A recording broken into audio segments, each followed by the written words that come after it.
অবশেষে দুনিয়ার মায়া ত্যাগ করে চলে গেল আমাদের ছেড়ে আমাদের প্রিয় হাদি ভাই।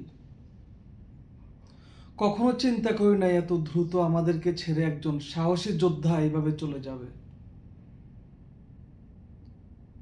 আর একজন হাদি বাংলাদেশে আসবে না যদি এই হাদি ভাইয়ের হত্যাকারীদের যদি বিচার না হয়।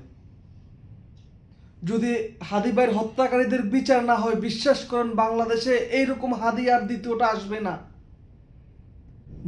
আসবে না।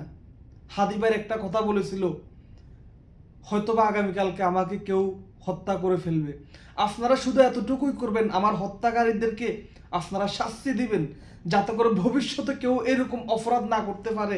এইটা চিন্তা করে যে কি আমাকে হত্যা করলে বাংলাদেশের শাস্তি হবে, অপরাধ করলে বাংলাদেশের শাস্তি হবে। তাই আমরা সকলেই চাই হাদি ভাইয়ের হত্যাকারীদের সর্বোচ্চ থেকে সর্বোচ্চ শাস্তি হোক। কখনো চিন্তা করি নাই এত দ্রুত হাদি ভাই আমাদেরকে ছেড়ে চলে যাবে।